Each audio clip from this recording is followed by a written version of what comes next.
Greetings, Dark Horses. Welcome back. We're doing our podcast today. Are we continuing the white belt survival, or are we talking about something else, Professor? I'm thinking we're gonna just keep right on going with white belt survival. There's lots of stuff there. I mean, So many things. But before we get started, I would like to thank our sponsors over at Dark Horse Brazilian Jiu-Jitsu in Longmont and Denver. They put out a great product. They've given us so much support over the years. So make sure you let them know, you know? yeah. And then just maintenance stuff, right? Make sure you like and comment and leave us some questions. Let us know how we're doing. Share this with a friend. Right? I mean, if any of this is helpful to you, it's probably going to be helpful to someone else you know. So spread the love. Spread the good word. Please help us, help you, help them. Yeah. Which I think goes really nicely into one of the big survival tricks that I think is almost underutilized. That being, make friends, build up your community. Like, have a buddy. This is a great idea, and so easy to overlook. You don't think of friends as survival, but they absolutely are. Yeah. We were talking about earlier on the Dark Horse hoodies, right, and other places in the school, we have courage, honor, community, or honor, respect, community on our merchandise. It's like that's part of our school Ethos. Yeah. Okay. Philosophy. Yeah. Hey, what's the word for that?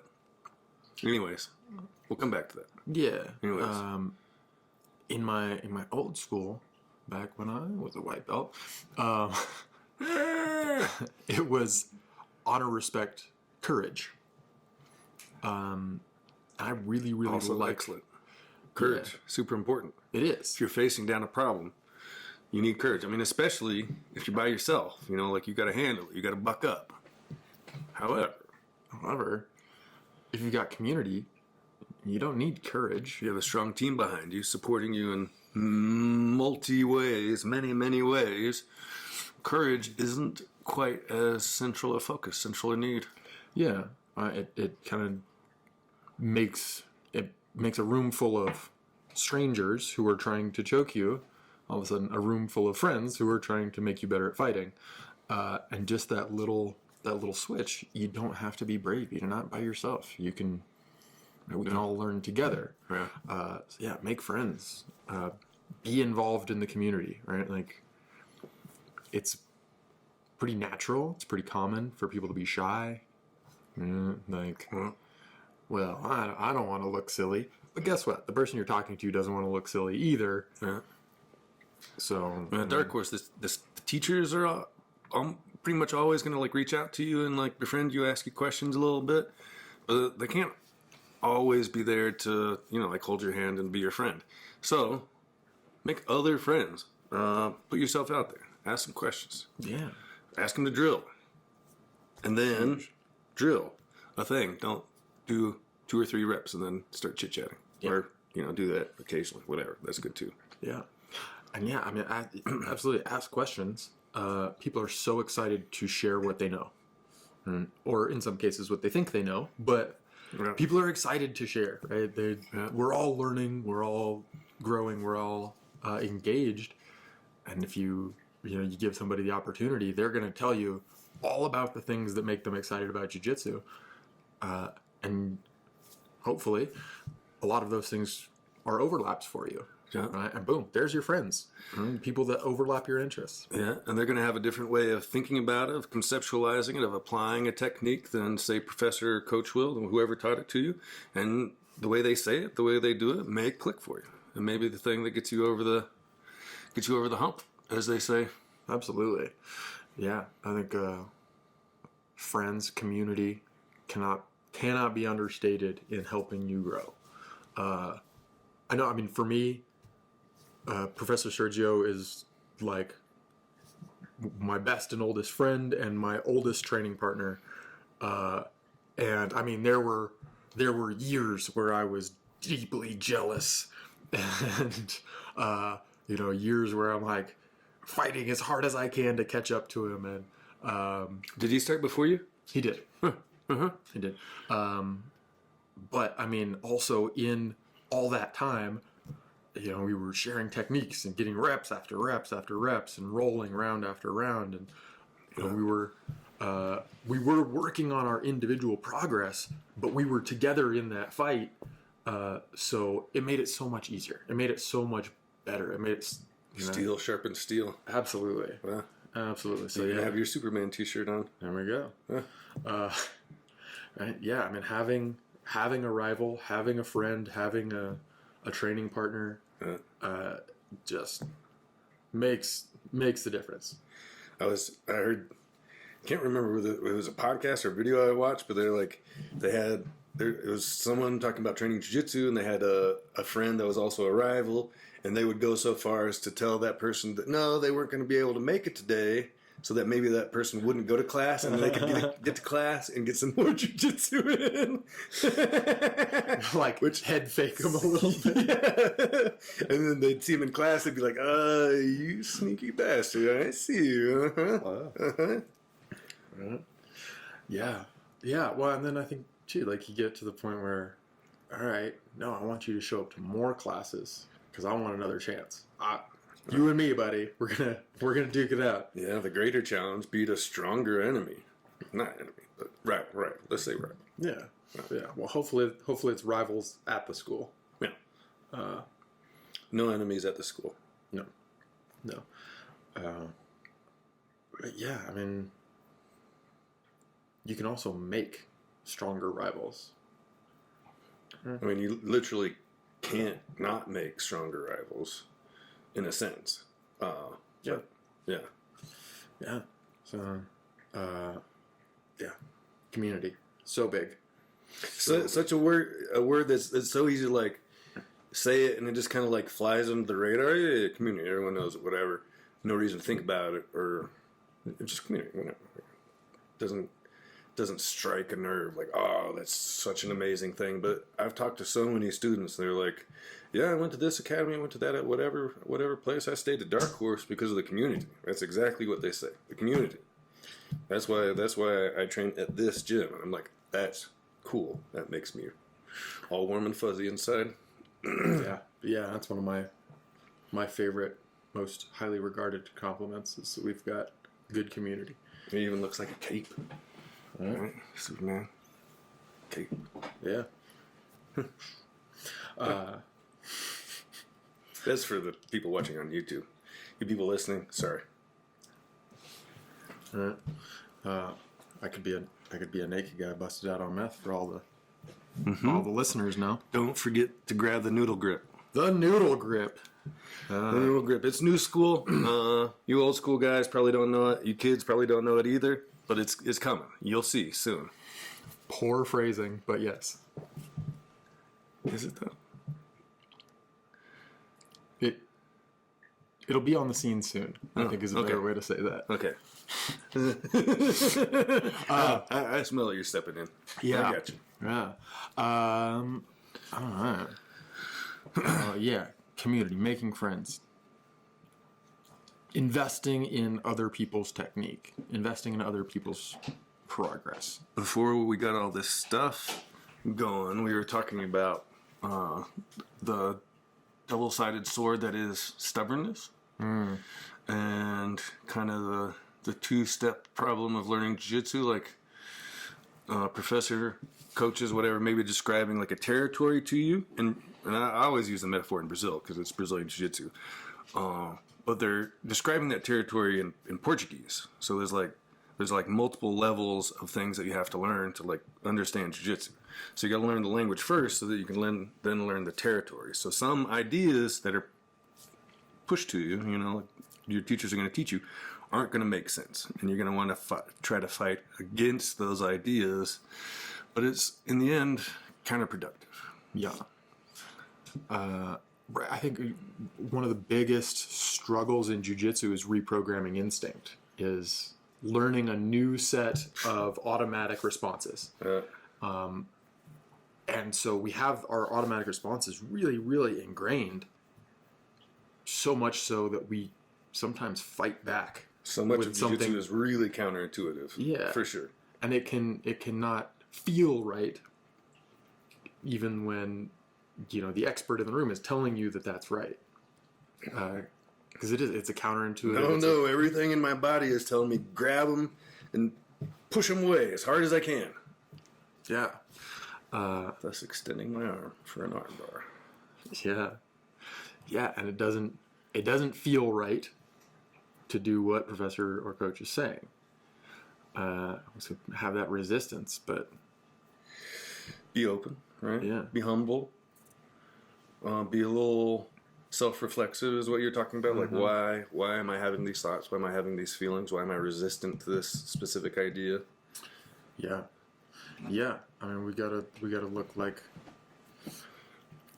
you can't assume that your coaches are, leading you into a trap, right? That's self-defeating. Which they absolutely are in some ways. And in other ways, we're doing everything we possibly can to help develop them as a human being, help develop them into the most badass jiu-jitsu fighter that we possibly can.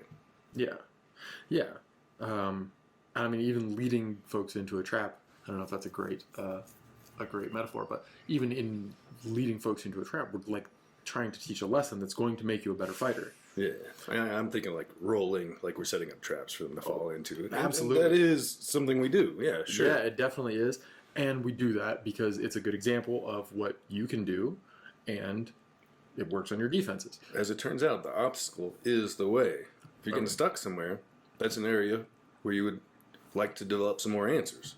One of the most compelling ways to learn answers is to get stuck there.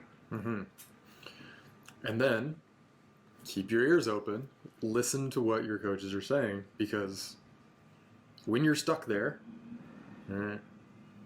don't push. Listen to what the coaches are saying. We're saying it for a reason. If you know a technique from there, even if all of your instincts are saying to push, to turn, to whatever, you're probably better off trying to do that technique. Yeah. Right. And that can be really hard because all your instincts are saying to push them away or grab their gi or whatever it is. Right. So I think take a step back, be patient with yourself, right? You don't have to do it all today. It doesn't have to be good. We're trying to get good.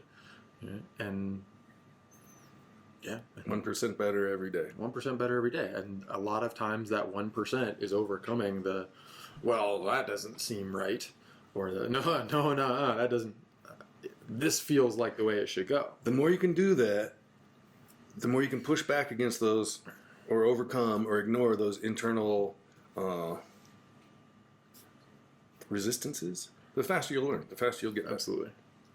Absolutely. I think that's one of the biggest advantages in teaching kids, teaching young people. Brain plasticity. Yeah. Well, and two, they don't have a lot of habits in general, right? They don't have good habits. They don't have bad habits. Right? Like everything's still Very, pretty very new. open. Yeah. So you tell them this is the way it is, and they unquestioningly run off, and that's the way it is, and they're gonna go.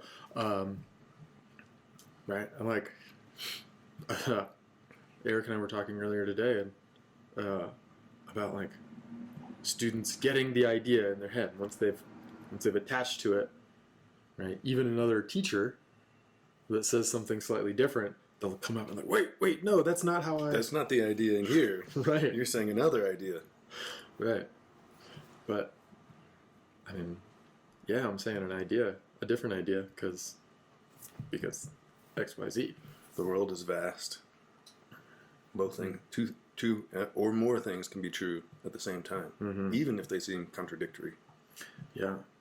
Or especially. So yeah, there's that layer of having to learn how you're even describing your game, and then going about expanding it. And kind of back to that 2 layers concept. When I get there and their knees on me, I do that thing where I grab them and I push. You know that move I'm talking about. Yeah, that one. Yeah. Okay. Learn the vocab, learn the language. Right. Yeah. Start using your words, your big boy words. Mm-hmm. And 2, so start looking for consistency. Right. you're going to keep running into roadblocks if you keep running in different directions all the time. Different roadblocks. Yeah. If you run in one direction, encounter a problem, figure it out, right? Get help is probably step one in figuring it out. But, hit that roadblock, work through it, and then continue to run in that direction. Right. In not terrible long, you're pretty far down the road. Right. Right? You've seen certain things over and over and over again. You've probably developed at least a couple defenses or ways to stop it or whatever. And you ask the professor a question or two. You have some technical solutions, and then all of a sudden you have success in that one spot. Yeah. Yeah. I mean, I think that's kind of why we keep coming back to the advice of learn a game, learn a thing, pick a thing that interests you and dig into it and learn it, because it's not just how do I do an armbar, but how do I teach myself jiu-jitsu? How do I process jiu-jitsu? How can I get this in my head? Yeah. And then you can say, okay, well, now I want to do a triangle, and I know how I got the armbar in my head, so I can repeat the process for triangle. But they keep pulling their arm out of the armbar all the time. Now I lose the armbar. So what could I possibly do? Transition to triangle. Make triangle. Always make triangle. Yeah. Yeah, right? Like learn a thing as the vehicle to learn all things. Comes your looking glass, your touchstone, right? Your home base. Yeah. Place where you can breathe and relax a little bit. You're going to feel way safer because you've been there a million times. The pressures that you're under are going to be really, really familiar pressures really quickly. Yeah. Yeah. And I think, in that, you're gonna fall down, right? You're gonna, like I said, the whole idea is to run into roadblocks and then work through them. No shortage of those. Yeah. The nice thing is, like most adults out there in the world, they have some level of authority and power and control, and they have to be in control of those parts of their life. When they step into the room and they put on a white belt, they don't have to be the boss. They don't have to be the master. They don't have to steer the ship. Mm-mm. They can take all that weight off for an hour and just be a student. And there's some freedom and some relaxation isn't really the word I'm looking for. But in that, if you do it from that point of view, you're free to be a white belt. You don't have to know everything. You're going to make mistakes. Cool. I still make mistakes. Whatever. Learn from them. Don't get upset about them. No. I mean, you can spend 2 minutes being salty about the guillotine you just got caught in. Yeah. Or you could spend 2 minutes getting 3 or 4 reps in guillotine escape. Yeah. Right? Like, do you want to complain about being cold, or you want to chop wood? Yeah. Takes the same amount of time. I like it. Yeah. Yeah. So I mean, just looking at those struggles as a fact, you're going to struggle. Right. Part of learning is struggle. And honestly, take it as a gift. Right. If you can do that armbar perfectly while your partner stays still as a statue, it's pretty good, right? You got all your pieces down. If you can do that armbar while they wiggle and there's noise in the room, and right, like we add in all these complications, that's a lot more tools you have. That's a lot of different things you have to adapt to a situation. Right? Embrace your struggles. That's a high level of focus and determination in and of itself. All right. I think that's a trick, right? Determination. Don't quit. Get beat up. Don't quit. Keep training. Keep training. Get tapped out. Keep training. Get frustrated. Keep training. Make the little quits. Don't make the big quit. Right. Tap over and over again whenever you need to. Always. Yeah. I think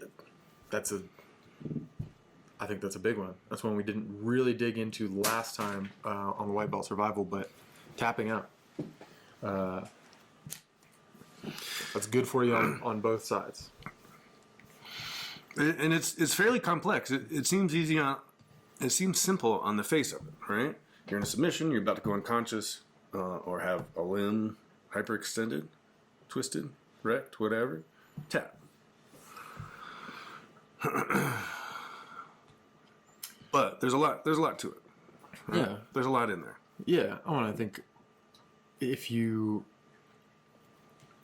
take that as your control, right? In tapping, you have control of the situation. Right? As complicated as they can twist you up, right? As weird as that physical situation gets, the overall situation is very, very simple. We're doing an action now. You tap, all action stops. You are in control of that at all times. If you are a white belt, if you're a black belt, any level, any person, you are absolutely in control of your fight. And we're talking about white belts, so it's good to go back and like on day one, like you may tap because you don't know what's going on, but it doesn't feel good, right? And that's not just viable, that's good. You may tap because you're just too tired and you really need to rest for a second. And that's Great. That's great.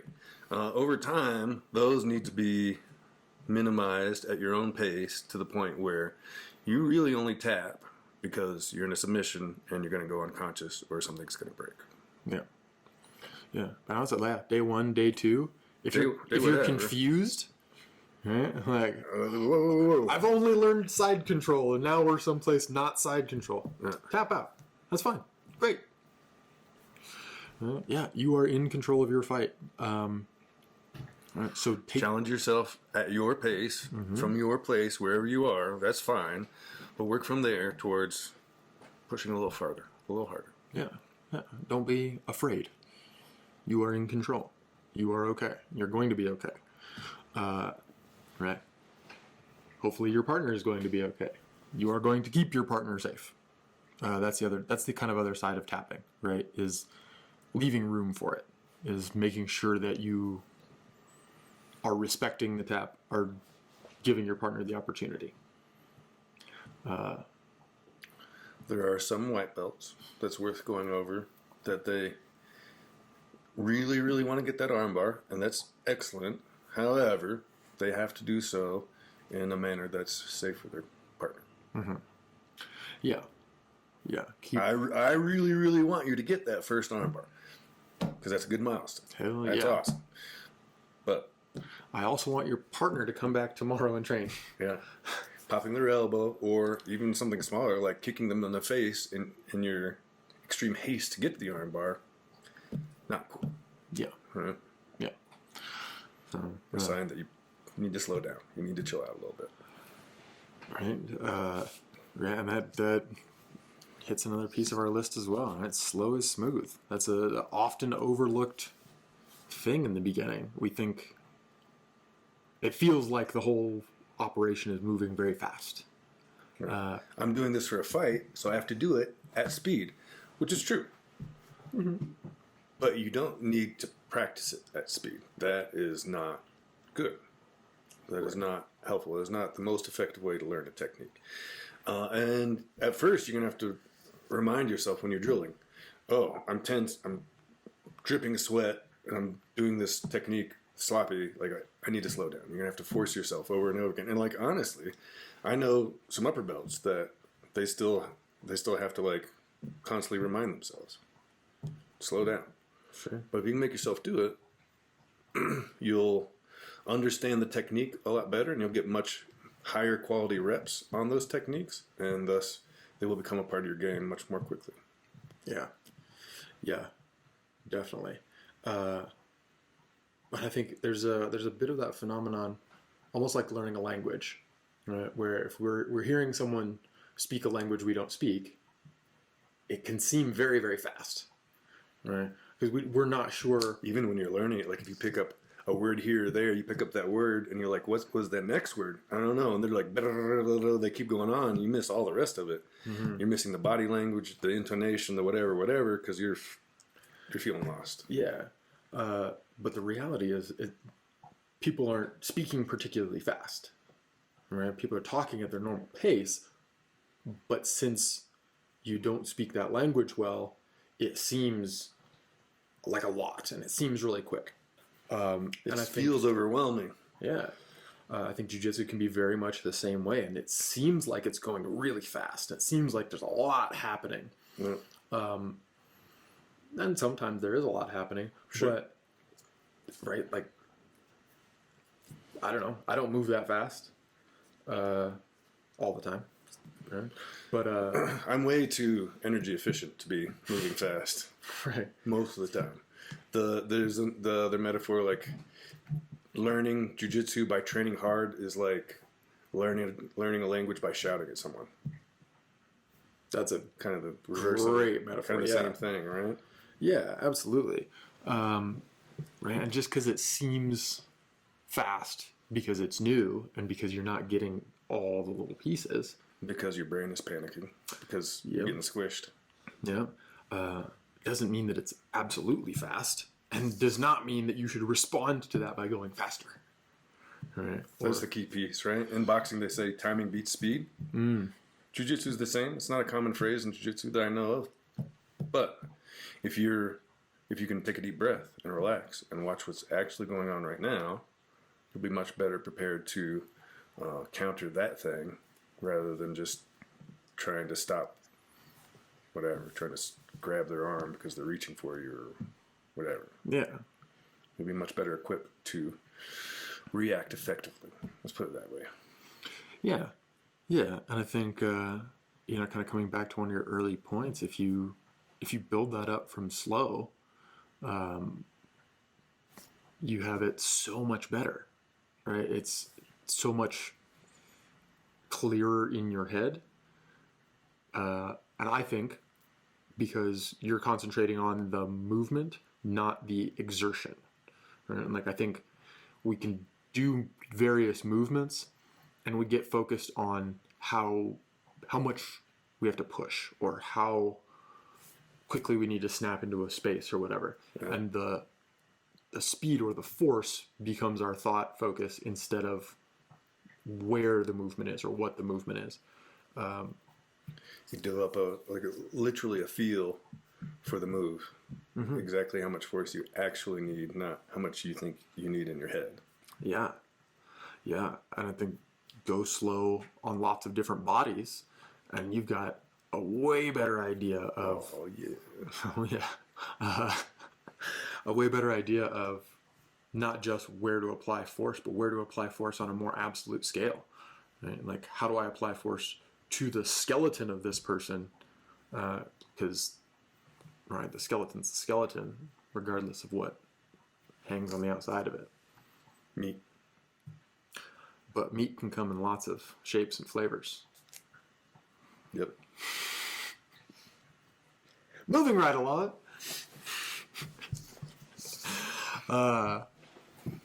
All right. So, dark horse, send flavored meat.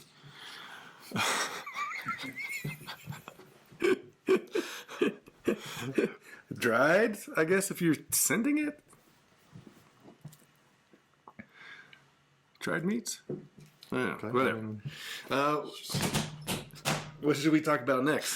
We got many things. We want these white belts to keep training, so they should continue to train. They should, absolutely. That's right. If you forget everything else, walk in the door, keep training.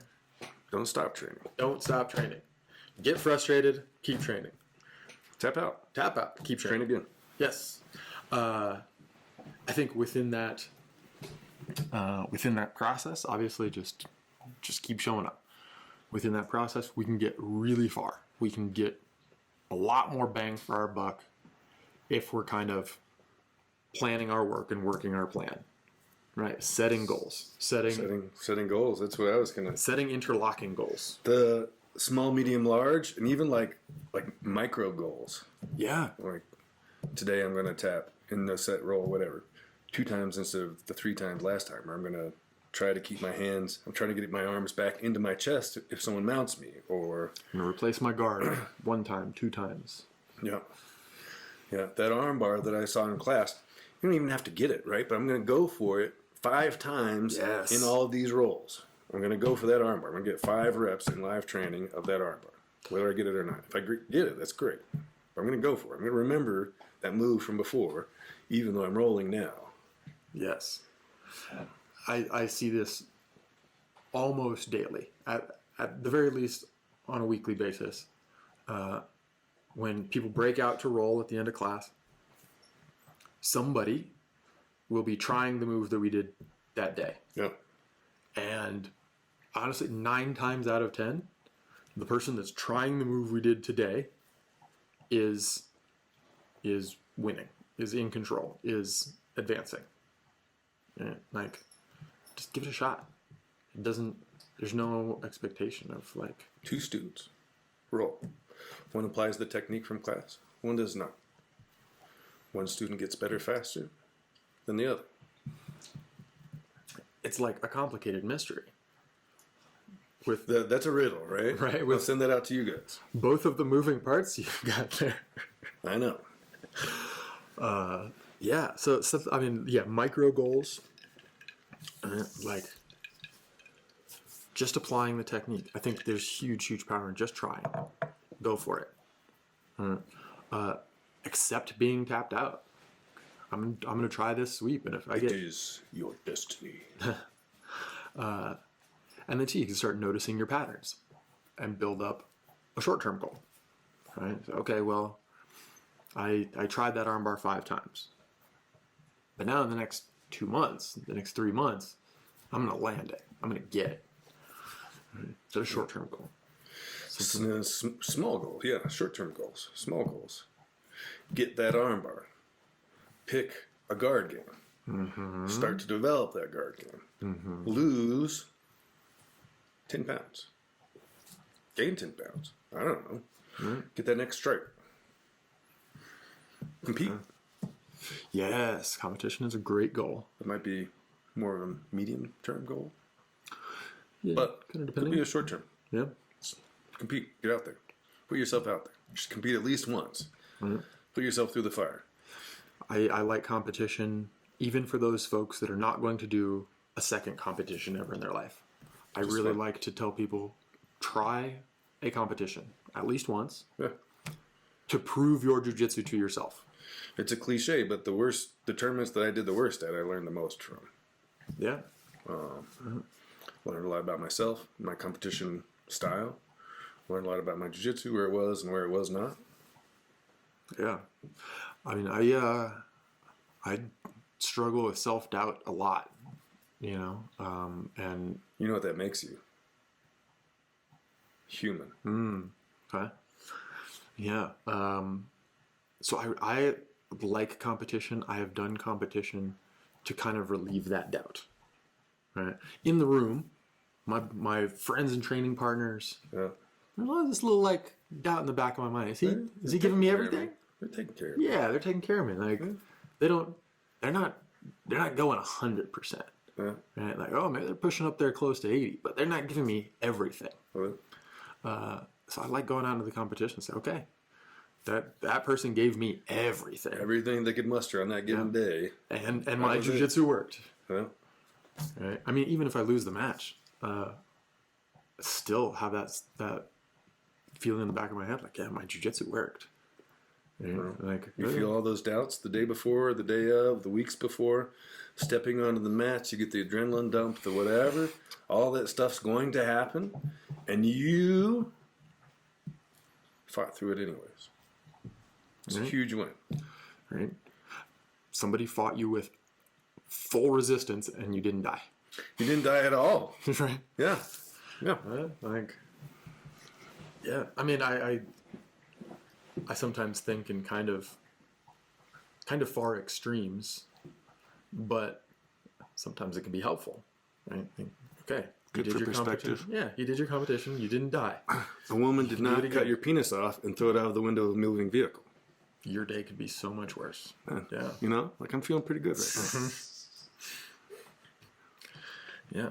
All right, so as we're working our small and our medium goals, a thing I hear all the time, and I ask people, okay, what do you want to work toward? What's your long goal? And my least favorite answer is blue belt. A, that's not long term. No, that's my issue. That's not a long-term goal. B, the blue belt curse is looming. You've now set yourself up to start participating in that. Yeah. Yeah. I mean, you don't set your goal to run to the 40-yard line.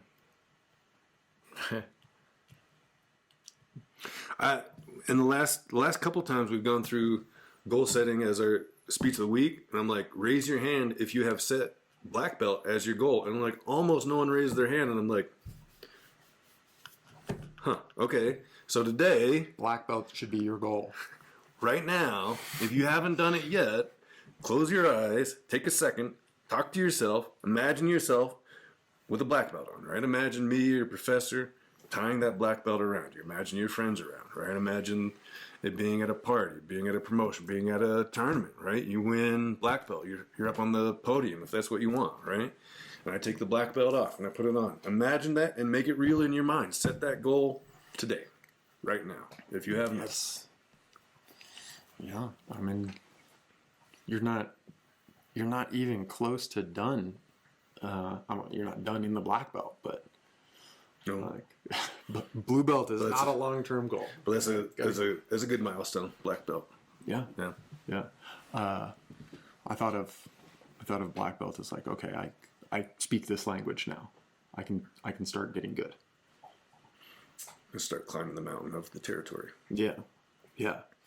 I mean, now I'm actually able to take instructions. Yeah. Yeah, gotta keep an eye on that far distant prize. And I mean, it's a thing that I remind myself, not infrequently, that it's never going to be over. I'm never going to learn the last technique. I'm never going to have all of it. It's bigger than me. So yeah, my goal is to get as much as I can in my life, knowing that it's not going to be over. I still remember a metaphor your old jiu-jitsu instructor used to make. You throw a coin on the mats and be like, that quarter is the amount of jiu-jitsu I know. The mats, that's jiu-jitsu. Yeah, absolutely. Like right, and right, if we're all that little dot, I mean, there's enough jiu-jitsu that we're all gonna get our own little chunk. You can't have my jiu-jitsu. It's mine. Okay. Yeah. Yeah, but it's never going to be over. Right? Long-term goal. I know. For me, anyway. It's a lifestyle. Yes. If it's now a hobby for you, start thinking about it being a lifestyle. Yeah. This is that thing you do in the evenings or the mornings or whatever. And that's just how it is. Yeah. Yeah. I think making those goals interlocking is a big deal, right? Feeding your goals into each other. Give yourself successes along the way. Those micro goals, I mean, at the very beginning, they're there and you see them, but it's so easy to write them off. Like, I got that arm bar, but he was just letting me have it, so it doesn't count. Yeah, it does count. That was a big deal. You got an arm bar. Right? You got a submission on an adult that was trying to stop you from arm barring them, even if they weren't trying as hard as they possibly could or whatever. That part is the irrelevant part. The arm bar is the part you need to focus on, or the escape, or maybe you kept your arms in, or you remembered to breathe, whatever it was. Those are the things that are the important parts. That's the running your own race. Yeah. Yeah. And focusing on learning, not focusing on winning. If you're not running your own race, if you're trying to compete with people all the time, maybe you get good at winning, but that's going to have diminishing returns pretty quickly. If you concentrate on learning, you get good at learning, and you get good at the thing that you're learning. They tap you out 100 times. You got 6 good reps in your sweep. You're ahead. If you never competed in jiu-jitsu or whatever, but you focus on being a good student of jiu-jitsu, you would be a better student of life, of anything else you tried to learn or do. Yeah. I like that. Yeah. Yeah. Of course. I mean, I'm pretty biased. Like, of course, my advice is going to be jiu-jitsu related in all things in life. But Yeah. That's the lens. I mean, who do see you the think you're world through. talking to? Yeah. You don't ask your mechanic for the weather. You ask your mechanic for car stuff. Yep. Right. The Jiu-Jitsu Journal. Speaking of goals. Diary. Yeah. If we're talking about mine, I keep a diary. Nice. Keep your diary. In a Lisa Frank notebook. Yeah. I address it directly. Nice. Has a little ribbon that holds my spot. Nice. Classy. Yeah. I like to keep it classy sometimes, you know? Yeah. Just to change it up. A journal was a thing that I came to, like, I think maybe even purple belt. I just show up to class and grind as hard as I could. Yeah. And I was young, so just like, Yeah, I think popped I up was every even day. later than that. I think I was brown belt before I kept notes that I still have to this day. I mean, I might have written something down here or there before that. Yeah. Yeah, I think it's a huge tool that can be very easy to overlook, but can absolutely make the difference in your journey. Yeah. You're serious about learning jiu-jitsu? Imagine showing up to your college courses that you're paying thousands of dollars for and sitting there with no pen and paper, no computer to take notes on. Are you maximizing your time there? No, not even close. Yeah. And in the classroom, you're just sitting there all relaxed, like no one is choking your little head off and making you panic and pushing all of those thoughts out of your head physically, Yeah. squeezing them out of your brain. So write it down. Yeah. Yeah, and I mean also, we don't have a textbook. We don't have a comprehensive source that you can go back and check on your off time. Unless you write one.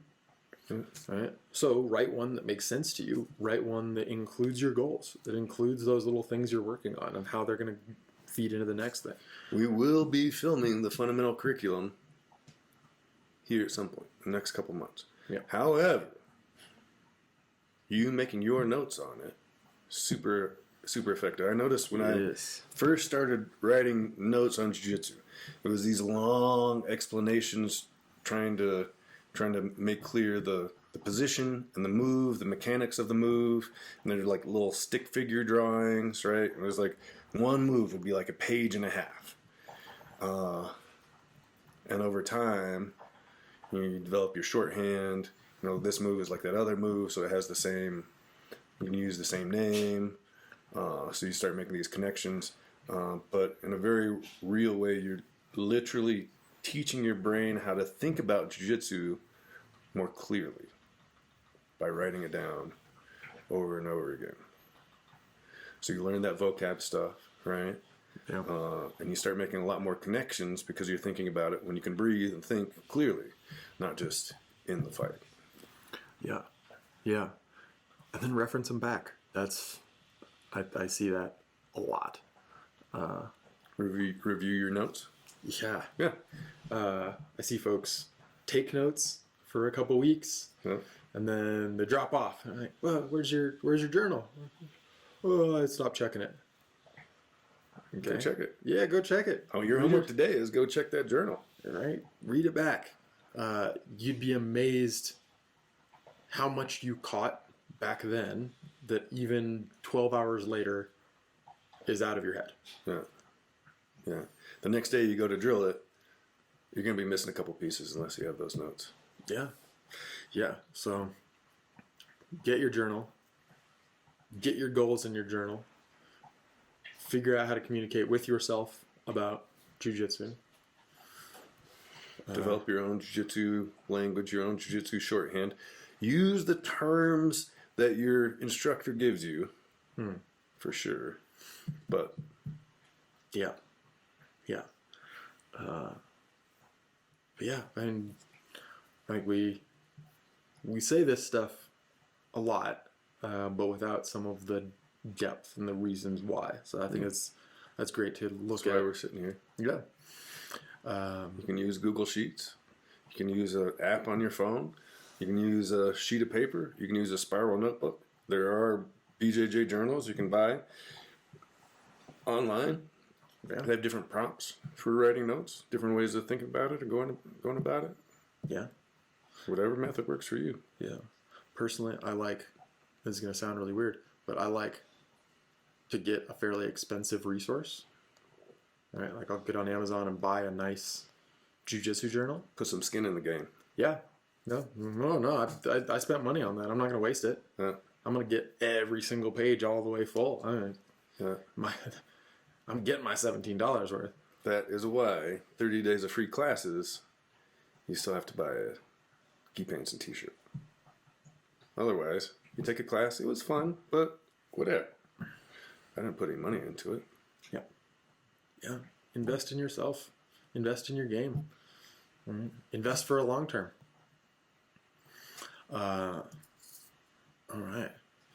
So, actually, that might be a nice place to kind of wrap up for today. Yeah. Goal setting and writing them down. It's solid takeaway. All right. Well, Professor, any closing thoughts? Anything we missed? Anything we want to... Yeah, so we talked about journaling, but we didn't talk about what to write down. Like, obviously, the techniques you learn in class, right? But there's a whole host of other things that you can write down that would be useful. Like if you're rolling, what successes, failures, like things you need to remember for next time. Places where you got stuck, right? I got stuck in an armbar at the bottom of a mount, whatever it is, right? That's an area for further inquiry. Like a thing that happened, but you don't know the name. I was in here, the arm was this way, the leg was that way. What's the name of that, right? If you learn the name, then you'll be in a much better position to learn how to counter it, right? But until you know the name, you're just in that position where your arm is this way and their leg is that way, right? What is that? I don't know. What do you want from me? What else? What else could they journal? Yeah, successes, failures is a big one. Get your goals in there. The technique of the day. After a while, my journal also had a lot of those things that I wanted to remember as a teacher. Right, so I would hear, right, like a good metaphor, or a good way to remember a technique. Yeah. Or little tricks. My instructor said, like, hey, try this grip break, or do this little tweak, or this little thing. And so those little things you discover, even if they don't have a whole position with them, is great, right? Get your margin notes and like remember to do whatever little thing that makes your game better. When I get into the mount, pull my arms to my chest and breathe. Is that a technique? Yeah, Kinda. Yeah. worth remembering. Totally worth remembering. It is a game changer. Those two things. Yeah, I think it doesn't hurt to, especially if you have a hard journal, give yourself some encouragement. Right? Breathe! Exclamation point at the top of the page. Yeah, write it down repeatedly. Repetition works. Right. I mean, just in giant letters in the first page of your notebook. Right. Keep coming to class. Also, don't quit. Don't quit. That's it. If you keep showing up, you keep getting better. Simple math. Boom. Thanks for coming out. Thanks for listening. Please like, subscribe, share, comment. Any thoughts, any questions, anything you'd like to add, subtract, multiply? Yeah. Let us know how we're doing and keep coming to class. Show up. Roll. You can do it.